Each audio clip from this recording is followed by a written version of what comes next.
Hey there, here's the deal. I was playing around with a couple of websites lately and I was struck upon a question. Are the desktops that the most famous companies offer us really worth it? Or maybe it's better building your own? In this episode of NS Tech, let us give you an idea of what we're talking about. So let's go. Most of us, when we check Alienware, OriginPC kind of websites, we are like, oh my god, this is awesome. No, you're wrong. Most of the times they are not awesome. Let me explain this with some real examples. Let's see one hell of a bad boy, the Alienware X51. Its looks are definitely eye-popping, right? Let's jump onto its specs.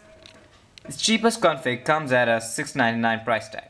Sports an i3 4130 processor backed up by 6GB of 1600 MHz RAM, 1TB 7200 RPM HDD, and NVIDIA GT 645.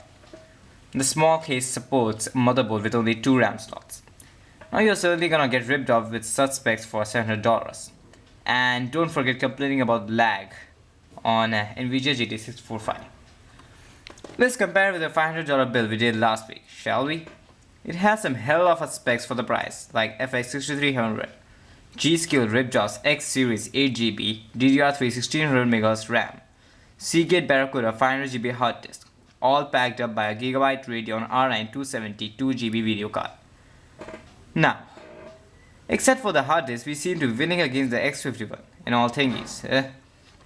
Actually, when I calculated how much an X51 spec'd up PC would cost, it came up to be mere $450. Considering the OriginPC's Millennium PC, let's move on to higher bucks. It's about $1,500 for the baseline, and that's what we'll compare with our $1,500 PC. But firstly, its specs are as follows. A Gigabyte G8 C87X HD3 with an Intel Core i5 4430, a GTX 650, 8GB Corsair Vengeance 1600 MHz 2x4, 500GB HDD, and that's all. Now as this is an Intel desktop, we chose to compare it with an Intel build.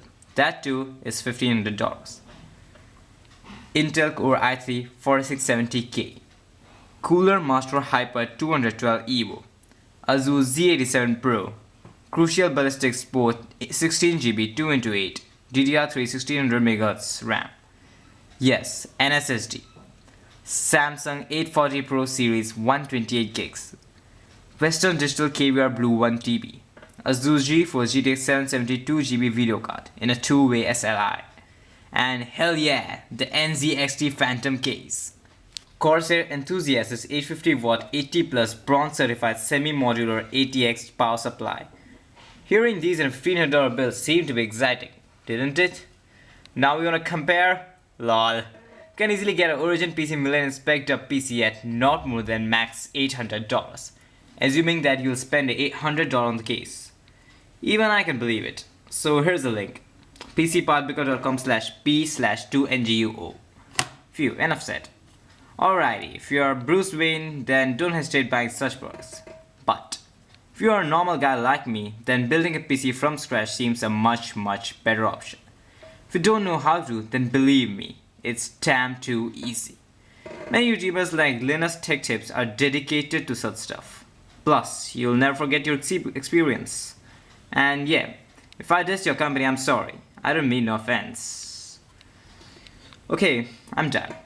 If you like the video, like it. If you dislike the video, still like it. And if you love the video and you like gaming, tech, PCs and that kind of stuff, then be sure to subscribe.